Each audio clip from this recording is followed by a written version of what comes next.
Menurut saya itu lebih menentukan dengan cara organik. Pokoknya dari segala sisi.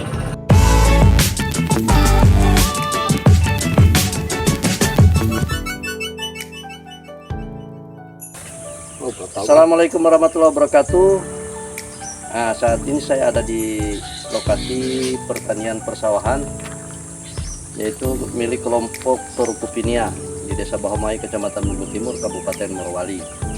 Jadi pada pagi ini mereka ada berencana untuk melakukan penanaman padi organik. Ayo langsung lokasi.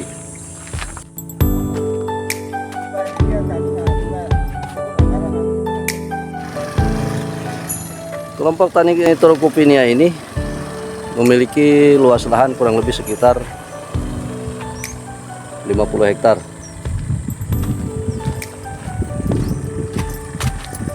Ayo kita menghampiri ke pondoknya mereka. Ini sudah melakukan persiapan. Persawahan Desa Bahomai, kelompok Torukupinia memiliki irigasi, namun ini masih perlu optimalisasi, kurang lebih sekitar 200 meter lagi untuk sambungan ke sananya ya.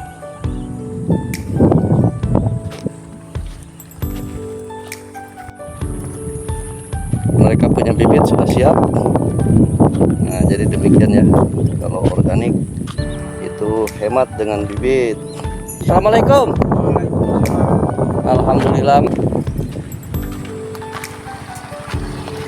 Nah, ini mereka sudah standby. Ini baru datang ini ibu. Ini sudah standby di sini sambil menunggu teman lainnya. Mereka masih minum kopi. Minum kopi dengan berbagai macam aneka sarapan. Ada kola, ada kue bagea. Ini kola ini terbuat dari jagung. Ah, siap, mantap. Jagung apa? Jagung pulut. Pak Edison punya di sini ada enggak? Ada di bawah sana. Yang belum sementara mau di Organik juga? bukan. Oh, ya mudah-mudahan kedepannya nanti semuanya bisa organik.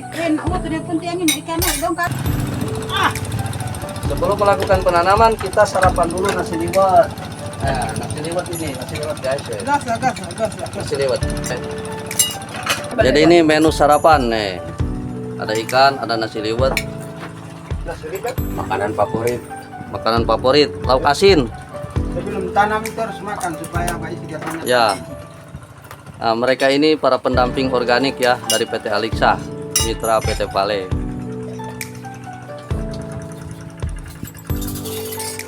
Ini beliau presiden organik.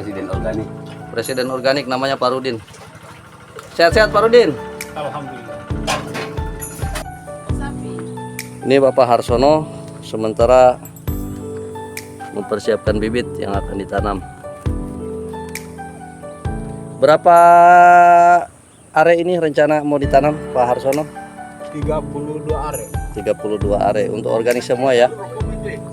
Iya.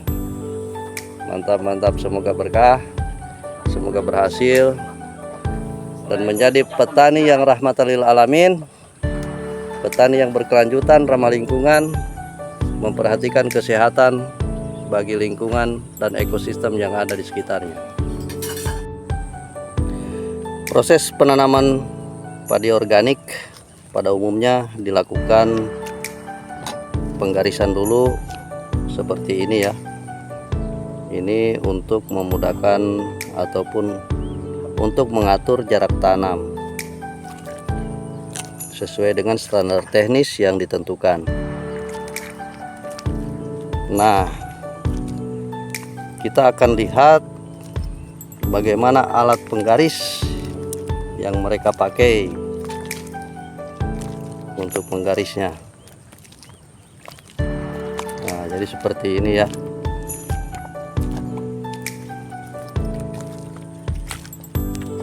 Nah, ini Pak Harsono sedang melakukan penggarisan.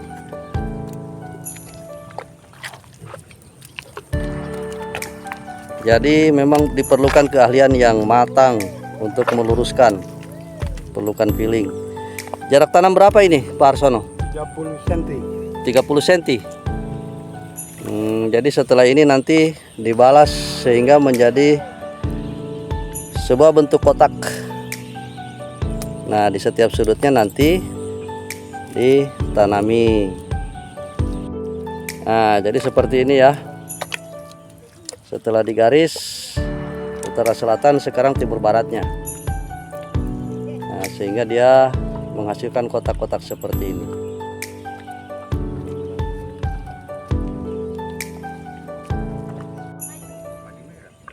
Nah, mereka sudah melakukan penanaman. Ayo kita lihat teknik penanaman yang dilakukan.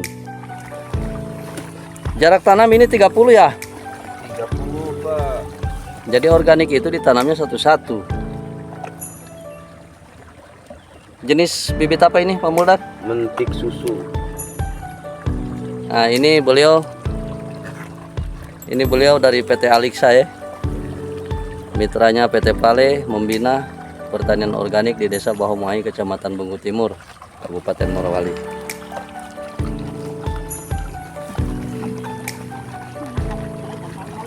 Tanamnya harus satu. Usia bibit 6 hari. Menanam organik ini satu batang kita tanam di setiap sudut yang sudah dicetak.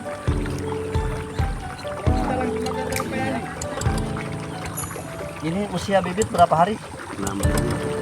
Usia bibit 6 hari.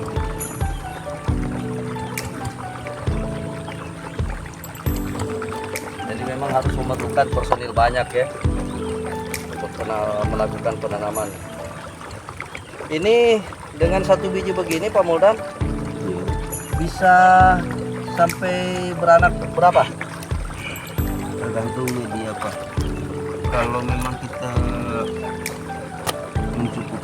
bisa mencukupi nutrisi bagi tanaman, kan bisa ada yang sampai 80 bahkan 100 bisa Pak. Sampai 80 sampai 100 anakan. Iya. Wih, luar biasa. Jadi itu kira-kira bobotnya berapa hasil dari perumpul? Dari perumpul sekitar setengah kilo. Setengah kilo ya perumpul, menghasilkan setengah kilo. Kalau anakan 100. Kalau anakan 100 bisa menghasilkan setengah kilo. Gabah. Gabah. Baik. Jadi ternyata penanaman organik ini lebih menghemat bibit juga. Menghemat bibit ya? Hemat bibit dalam 1 hektar. Padi apa ini? Padi apa? Mentik susu. Mentik susu. Mentik susu. Mentik susu. Jadi kalau dalam 1 hektar biasanya kami menggunakan bibit itu 5 kilo. Per hektar bibit 5 kilo. Iya. 5 kilo gabah. 5 kilo bibit 5 kilo gabah untuk bibit. Iya.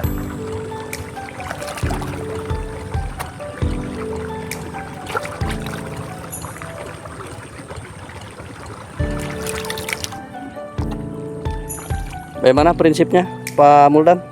Kenapa ini ditanam dengan jarak 30 atau lebar gitu ya? Ini untuk menghindari persaingan nutrisi nantinya. Berarti 30 kali 30. 30 per 30. Bahkan ini Untuk- ada lorongnya.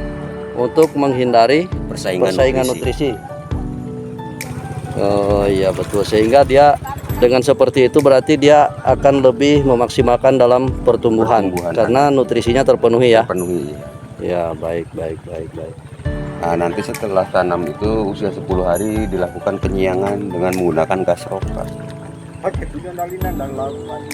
Berapa hari penyiangan? 10 hari. 10 hari. Nah, nanti setelah lakukan penyiangan baru lakukan penyemprotan menggunakan mol bonggol pisang biasanya. Itu insektisida. Enggak, itu nutrisi Pak. Oh nutrisi. Iya. Karena di sini kita tidak menggunakan racun. Oh iya baik. Jadi prinsip organik ini sebenarnya Kembali ke alam. kembali ke alam ya, saling menguntungkan antara Menguntungkan ekosistem dan alam yang sekitar, menjaga ekosistem menjaga ekosistem yang ada, yang ada di alam kita. menjadi pertanian yang rahmatan lil alamin. Ya, Seperti itu. tujuannya memang seperti itu Pak. Iya. Mudah-mudahan nanti ke depan di Bahomuai ini banyak petani yang beralih ke organik. Ke organik ya, betul, itu harapan kita semua. Iya. Jadi manfaat daripada berorganik ini selain daripada menyayangi alam, Yang jelas kita menghasilkan produk yang sehat, sehat tanah, sehat lingkungan lingkungan, dan ekosistem yang ada. ekosistem pasti terjaga. Produknya ya utamanya itu beras gitu nantinya pasti sehat juga dimakan untuk keluarga juga sehat. Baik, menciptakan lingkungan yang sehat. Nah, jadi dilihat dari segi ekonomis pun dia lebih menguntungkan ya, Hemat biaya Pak. lebih menguntungkan berorganik. Iya. Kalau untuk bicara harga beras, saya belum bisa bicara banyak karena takutnya nanti gini. Ketika orang masih butuh tapi produknya udah nggak ada ya kita bingung juga Pak. Mendingan sekarang kita bicara sehatnya dulu. Ya, betul. Kembali kepada prinsip Rahmatan lil alamin. Ya, baik Pak Muldan dari PT Aliksa. Aliksa Pak. PT Aliksa mitra PT Vale ya, membina pertanian organik yang ada di mendampingi. Iya. mendampingi petani organik yang ada di Desa Bahomahi, Kecamatan Bungku Timur, Kabupaten Morowali. Jadi demikian ya prinsip-prinsip organik. Terima kasih Pak Muldan atas keterangannya tentang pertanian organik. Ya, semoga pertanian organik di Desa Bahomahi, Kecamatan Bungku Timur bisa sukses dan berkelanjutan sepanjang hayat.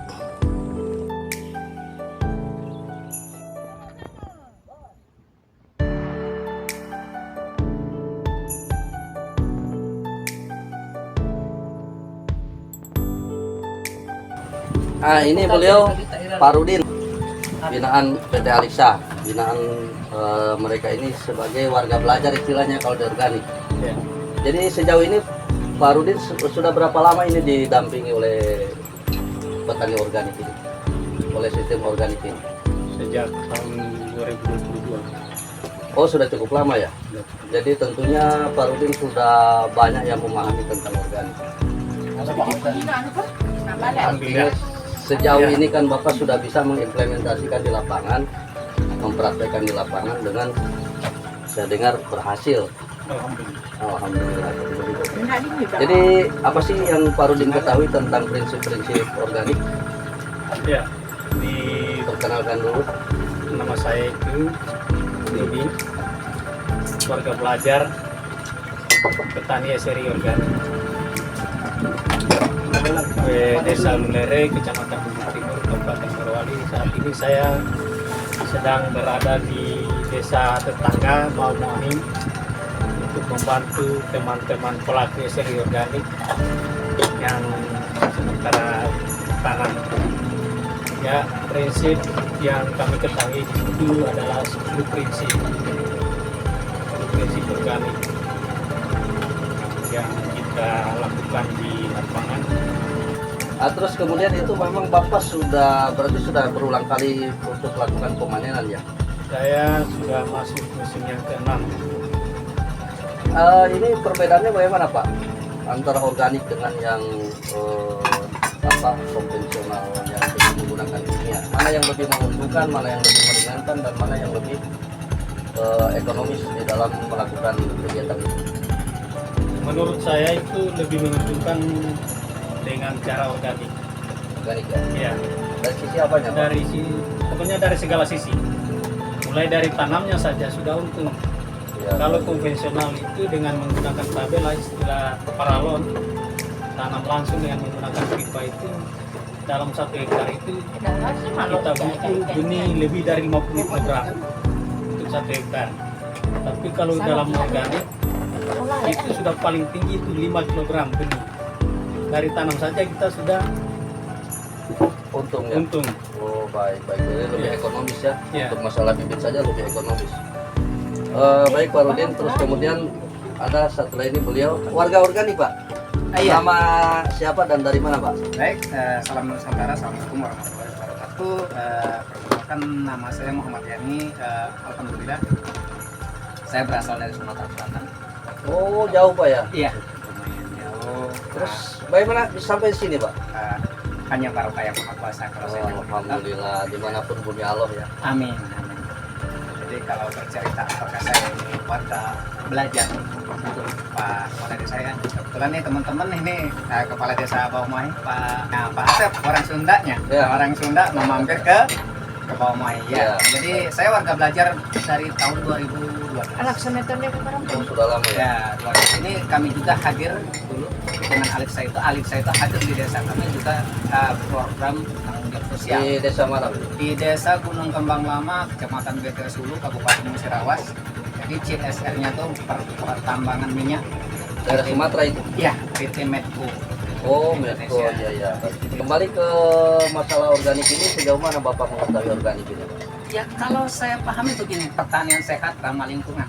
Masalah organik ini memiliki berapa sistem sih ataupun bagaimana itu terkait organik? Mungkin ada yang membedakan dari jarak tanam ataupun ada sistem-sistem seperti apa? Boleh dijelaskan, Pak? Ya, jadi indahnya pertanian ramah lingkungan itu standarnya fleksibel. Bagaimana melihat komoditasnya ya. Ketika dia ditanam keras, tetap bahasanya yang dibudidayakan ada kita bilang SRI. SRI itu orang selalu katakan ke padi, tidak. Jadi SRI itu adalah sistem of rice kalau di padi. Tapi ketika dia hortikultura, dia tanaman keras, maka dia pindah menjadi sistem of roots, ke akar. Jadi pertanian organik itu bisa dilakukan di semua komoditi yang punya akar. Mau karet, mau sawit, mau lada, mau merica, mau sayuran. Jadi bagaimana pengelolaan tanah kita? Ya, bagaimana kita mengelola pengakaran yang ada juga? Karena itu kita kembali ke alam. Ini adalah pilihan terbaik yang diberikan Tuhan. Ya baik. Jadi harapannya Pak untuk di sini, harapan kalian berdua, Pak Rudin. Jadi harapannya bagaimana Pak Rudin untuk kegiatan SRI organik ini yang sementara sekarang dipush, digenjot di desa-desa lingkar binaan PT Pale pada khususnya. Ya, harapan kami itu agar SRI organik itu tetap berlanjut sampai kapanpun. Siap. Ya, karena SRI organik itu sangat baik untuk kesehatan, karena yang kita konsumsi itu adalah tanaman yang sehat, yang ramah lingkungan. Siap. Jadi harapannya ke depan ini ya, sistem bersistem pertanian yang berkelanjutan, ramah lingkungan serta berkelanjutan. siap. Berarti kegiatan kita ini kegiatan yang diharapkan untuk menjadi kegiatan yang ramah alamin. Alhamdulillah. Baik, demikian sekelumit perbincangan dengan para warga belajar, dan ternyata di antara mereka ini ada yang sudah lebih duluan, 10 tahun lebih mengenal organik. Dan memang dalam kegiatan organik itu banyak sekali keuntungan-keuntungan yang kita dapatkan. Selain dilihat ditinjau dari sisi ekonomis, jadi keuntungan lain pun bisa menyehatkan lingkungan dan ekosistem yang ada di sekitarnya. Jadi diharapkan untuk kegiatan organik ini bisa menjadi budaya pertanian di Indonesia, pada khususnya di Morowali. Demikian, terima kasih Pak Rudin, terima kasih Pak siapa tadi? Pak Yani, terima kasih. Mohon maaf apabila ada kekurangan. Lain topik walhidayah. Assalamualaikum warahmatullahi wabarakatuh. Waalaikumsalam. Di tengah